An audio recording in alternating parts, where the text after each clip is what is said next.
श्री शिवाय नमस्तुभ्यम। हर हर महादेव। आज है 23 जुलाई, सावन शिवरात्रि का विशेष दिन। वह दिन जिसका हम बहुत दिनों से इंतजार कर रहे थे। आज स्वयं गुरु जी पंडित प्रदीप मिश्रा जी ऑनलाइन पूजन अभिषेक करवाएंगे शाम 7 बजे से लेके 8 बजे तक, जिसको आप आस्था चैनल के माध्यम से और यूट्यूब के माध्यम से आप देख सकते हैं। आज हम आपको बताएंगे कि पूजा में कौन कौन सी सामग्रियां लगेंगी, अभिषेक के समय हमें कौन कौन सी सामग्रियों को एकत्रित करके रखना है कि जिससे गुरुजी जब अभिषेक करना शुरू करें तो हमें पूजा करने में कोई बाधा ना हो और हमारे पास सारी सामग्रियां पहले से ही एकत्रित रहें। उन्हीं में से हम एक एक करके सारी सामग्रियों को बारी बारी से चढ़ाएंगे और हम शिवलिंग का निर्माण पहले से ही करके रखेंगे ताकि बाद में हम जल्दी जल्दी में पूजा खराब ना करें। चलिए जानते हैं हमें अभिषेक के लिए कौन कौन सी सामग्रियों की आवश्यकता है। 1 लोटा जल, वो तो हमें अवश्य ही चाहिए। गेहूं के 21 दाने, 5 कमलगट्टे, चावल के 108 दाने, आखा मतलब खड़े चावल, काली मिर्च के 21 नग, 1 चुटकी काली तिल, 1 धतूरा, 7 बेलपत्र, 7 शमी पत्र, गुलाब के 7 फूल, या आपके पास गुलाब नहीं है तो आप सफ़ेद रंग के भी फूल चढ़ा सकते हैं, और थोड़े से अन्य फूल, दूध, दही, शहद, घी, शक्कर, इत्र, गंगाजल, चंदन, 3 गोले सुपारी के, रोली, पीला चंदन, चावल, मौली, कपूर, 2 देसी घी के दीपक, 2 जनेऊ, लौंग, इलायची, पान का पत्ता, हल्दी, अबीर, गुलाल, मेहंदी, मिट्टी। शिवलिंग बनाने के लिए 5 फल। 5 फल आप एक जैसे भी ले सकते हैं या अलग अलग प्रकार के भी ले सकते हैं। एक जैसे मतलब 5 केले, 5 सेब, 5 अमरूद या 5 अलग अलग प्रकार के। मिठाई, धूप बत्ती। मिठाई, अगर आप पे मिठाई नहीं है तो आप गुड़ भी ले सकते हैं। इसके अलावा आप और जो भी सामग्री शिव जी को अर्पित करना चाहते हैं वह सब आप ले सकते हैं।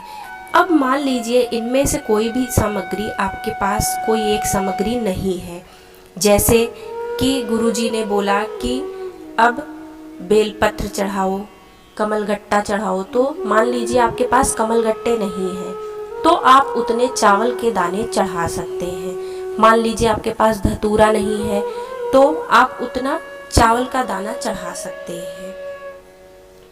उसके बाद जो आप दीपक तैयार करेंगे तो उसमें एक दीपक आप बड़ा तैयार करिएगा, क्योंकि वो पूरी पूजा के दौरान जलता रहेगा, तो इसलिए वो थोड़ा बड़ा होना चाहिए।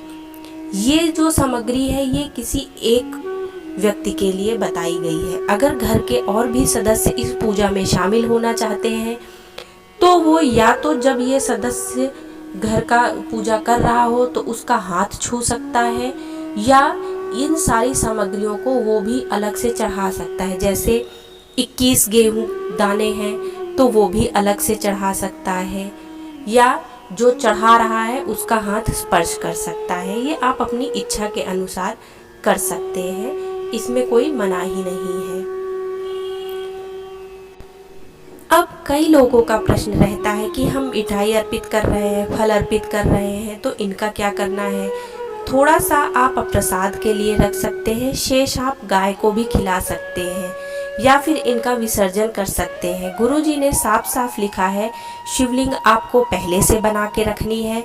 ऐसा नहीं है कि जब लास्ट टाइम आया, अब पूजा गुरुजी कराने वाले हैं, 6 से 6:30 बजने वाले हैं, तो आप अब क्या करेंगे, अब शिवलिंग का निर्माण करेंगे। तो आप पार्थिव शिवलिंग का निर्माण पहले से ही करके रखें ताकि आपको हड़बड़ी में कोई पूजा में गड़बड़ी आप ना करें। जब गुरुजी की ऑनलाइन पूजा स्टार्ट हो जाएगी तो आप चुपचाप उस पूजा में शामिल हो जाएं, आपको तब फिर शिवलिंग बनानी ना रहे, इसलिए आप शिवलिंग को पहले से ही बना के रख लें। गुरुजी ने बताया कि वो ऑनलाइन शिव जी की पूजा करवाएंगे, तब सभी लोग उस पूजा में शामिल हो सकते हैं। पूजा के बाद गुरुजी ने 2 विशेष उपाय बताए हैं जो आप पार्थिव शिवलिंग की पूजन अर्चन करने के बाद विसर्जन विधि करने के बाद कर सकते हैं। आपको एक बेलपत्र जो आपने पार्थिव शिवलिंग की पूजन में अर्पित किया है, कई बेलपत्र आप अर्पित करेंगे, वैसे तो गुरुजी ने 7 लिखवाया है, आप 7 से ज़्यादा भी अर्पित कर सकते हैं। उनमें से एक बेलपत्र श्री शिवाय नमस्तुभ्यम, ओम नमः शिवाय या नमः शिवाय कुछ भी आप बोल सकते हैं, कोई भी एक मंत्र बोल सकते हैं। बोलते हुए उसमें से एक बेलपत्र आपको अपने पास रख लेना है। इस बेलपत्र को वर्ष भर आपको अपने पास रखना है। यह आपके घर के भंडार भरने वाली होती है, घर में धन संपदा की वृद्धि करने वाली होती है। आप चाहे तो इसे कैसे भी संभाल के रख सकते हैं। आप अपने भगवान के पास आपकी भगवान की कोई भी पुस्तिका हो, चालीसा हो, पुराण हो, कोई आरती संग्रह हो, किसी भी प्रकार की पुस्तिका के अंदर डाल के इसको आप रख सकते हैं। वर्ष भर रखी रहेगी और अगले साल जब आप पार्थिव शिवलिंग का पूजन अर्चन करेंगे तब आप इसका विसर्जन कर देंगे। और आपने पिछले साल की अगर बेलपत्र रखी हो तो उसका विसर्जन आप इस साल कर देंगे और नई बेलपत्र आप उसके स्थान पे रख देंगे। कई लोगों का प्रश्न आता है कि रोग मुक्ति के लिए बेलपत्र आचमन करना है घर के किसी सदस्य को या बेलपत्र रखना है, तो क्या हम 2 बेलपत्र उठा सकते हैं? जी हाँ, आप 2 बेलपत्र भी उठा सकते हैं। रोग मुक्ति के लिए आचमन करने के लिए आप घर के किसी सदस्य के लिए आप 2 बेलपत्र उठा सकते हैं।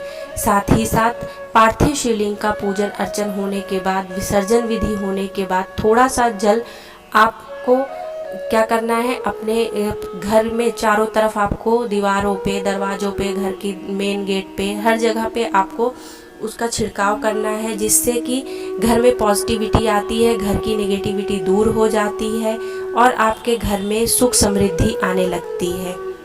तो ये थी आज की वीडियो। उम्मीद है वीडियो आपको उपयोगी लगी होगी। अगर उपयोगी लगी हो तो कमेंट बॉक्स में शिव जी का एक प्यारा सा नाम अवश्य लिखें। हर हर महादेव, श्री शिवाय नमस्तुभ्यम।